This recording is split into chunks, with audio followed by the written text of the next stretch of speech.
सिकंदर रिजवी साहब, राशिद शरीफ ये कह रहे हैं कि मुसलमानों को क्यों छोड़ा जा रहा है? वजह से बोल रहा हूं सर। मैं सिकंदर रिजवी से एक जवाब ले लेता हूं। राशिद जी, आपने जो सवाल खड़ा किया उसका जवाब मैं सिकंदर रिजवी से लेता हूं। जी, आप कुछ पूछ रहे हैं सिकंदर जी, राशिद शरीफ ये कह रहे हैं कि मुसलमानों को क्यों छोड़ा गया सीए के कानून से?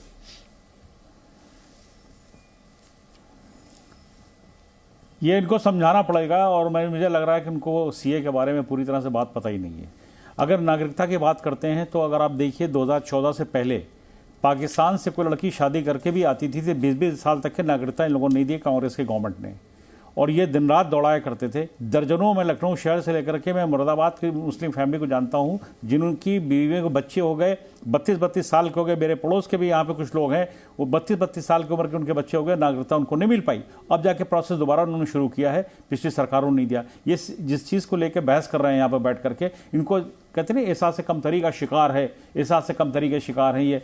देखिए, मुसलमानों के ऊपर जो ये लग रहा है कि ज्यादती हो रही है, मुसलमानों के साथ ये किया जा रहा है, मुसलमानों से ये किया जा रहा है, ये तो बताइए आप, पाकिस्तान जब बना था उस वक्त तो मुसलमान चला गया था, जो मुसलमान यहाँ रह गया था उसको भी आप डिस्टर्ब करवाते हो, कभी आईएसआई के जरिए डिस्टर्ब कराते हो, कभी किसी के जरिए से डिस्टर्ब कराते हो। अगर एक सरकार चल रही है, जरा देख तो लीजिए मुसलमानों के लिए क्या इनका प्रोग्राम है, इस गवर्नमेंट का क्या लेकर ये आए हैं, इस पर ध्यान इनको नहीं आ रहा। ये पीछे पड़े हुए, कभी यूसीसी के पीछे, कभी सीए के पीछे, इनका बहस का मुद्दा इन्होंने बना रखा है। सच्चाई तो ये है कि एहसास कमतरी, जरा कंट्री के भी काम आइए ना आप लोग, कुछ कंट्री के फेवर की भी बात करो। मुसलमानों यहां पर अपनी बात रख रहे हैं। दानिश कुरैशी जी, यही सवाल आपसे है कि सीए का कानून किसी भी तरह से किसी की नागरिकता लेने वाला कानून नहीं है, यह नागरिकता देने वाला है जो अल्पसंख्यक हैं बांग्लादेश, पाकिस्तान और अफगानिस्तान में। तो फिर भारतीय मुसलमानों को क्यों डराया जा रहा है? किसी भारतीय मुसलमान की नागरिकता इस कानून के लागू होने से नहीं जाएगी, लेकिन उसके बावजूद भी उन्हें भड़काने का प्रयास क्यों किया जा रहा है? इसका विरोध क्यों किया जा रहा है कानून का?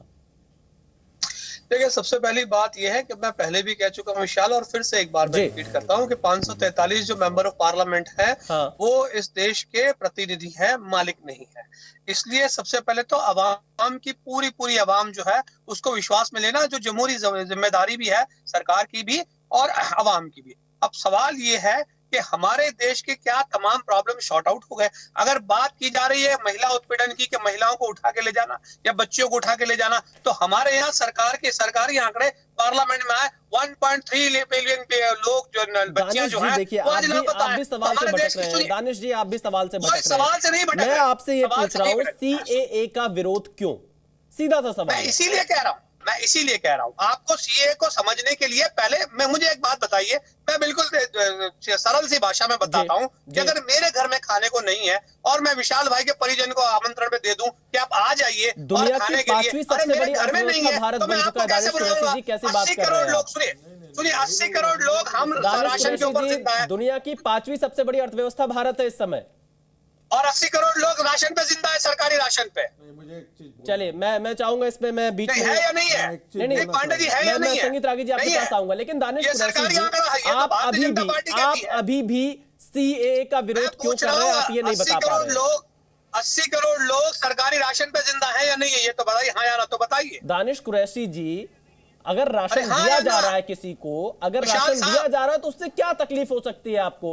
मेरा सवाल आपसे ये है। देश की स्थिति ये है कि आदमी ने आपने आवाम को मोहताज कर रखा है। दानिश कुरैशी जी, देखिए मैं वाजपेयी जी से सवाल लूंगा, लेकिन मैं वाजपेयी जी से सवाल लूंगा, मैं आपके सवाल का जवाब वाजपेयी जी से लूंगा, लेकिन आप अभी तक मुझे सीए के विरोध का एक कारण नहीं बता पाए।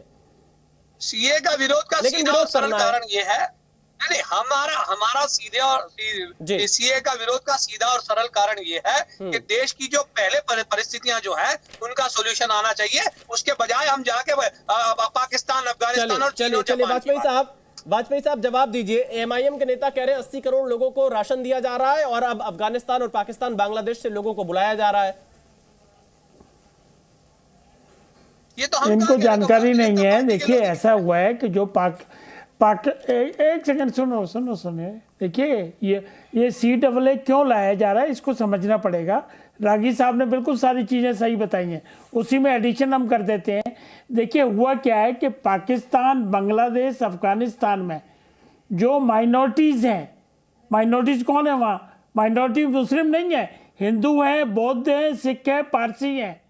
वो 2014 तक जो हिंदुस्तान में आके रह रहे हैं उनको ऑटोमेटिक नागरिकता मिल जाएगी। इसको कहां से गुमराह करने की कोशिश कर रहे हो कि भारत के मुसलमानों को दिक्कत हो जाएगी? उनसे किसी तरीके का कोई संबंध ही नहीं है। और मुस्लिम पाकिस्तान में माइनॉरिटीज में नहीं है, please mind it. Prosecution minorities का हो रहा है, वहां तंग उनको किया जाता है, उत्पीड़न उनका होता है, तो उनको प्रोटेक्शन देने की बात है। आप अपनी कौम को गुमराह करेंगे, उनको डराएंगे और दूसरी तरफ से जवाब नहीं दे पाएंगे तो कौन इसको अप्रिशिएट करेगा, कौन इसको मानेगा? विवेक श्रीवास्तव बैठे, बताइए क्या इसमें गड़बड़ी है? कैसे आप लिंक करोगे? जस्टिफाई करना पड़ेगा अगर आप विरोध करोगे। खाली विरोध के लिए विरोध अगर करोगे तो जनता उसको अप्रिशिएट नहीं करी है। इसीलिए आप देख रहे हैं कि देश की सभी political leaders, most of them जो मैच्योर लीडर हैं, वो मोदी साहब की तरफ आ रहे हैं। आपने कहा मुफ्त राशन क्यों देते हो? कोरोना में क्या करते हैं? कोरोना में हम राशन नहीं देते उनको। ये एक सब्सिडाइज रेट पे फूड सिक्योरिटी एक्ट जो बना है, नहीं उसके तहत दिया जा रहा है। विवेक जी, आपको मालूम है कि नेशनल फूड सिक्योरिटी एक्ट बना हुआ है। एक सेकेंड, अरे नहीं, दो तरफा नहीं करेंगे हम, एक तरफा करेंगे। आप जवाब दीजिए। नेशनल फूड सिक्योरिटी एक्ट जो बना हुआ है उसके तहत ये प्रोविजन है कि हम अपने देश के अगर विवेक जी जवाब दीजिए। वो अलग डिबेट है, इकोनॉमी अलग डिबेट है, प्लीज वो अलग डिबेट है। सारी चीजों को गड्ढा मत करिए, गड्ढा मत करिए। अभी मैं दोनों चीजों पे आऊंगा। नहीं, आपसे सवाल पूछा वाजपेयी साहब ने कि इसका जस्टिफिकेशन बताइए। गुमराह किया जा रहा है सीए के मुद्दे पर। बिल्कुल। देखिए जी, पहली चीज तो वाजपेयी जी को जन्मदिन की नेशनल टीवी पे बहुत बहुत मुबारकबाद। इनका जन्मदिन है तो मैंने कहा इनको विश हमें करना चाहिए। ये हो गई पहली हमारी बात। तरफ से भी आपको शुभकामनाएं वाजपेयी साहब। आपने हमारी तरफ से भी वाजपेयी धन्यवाद।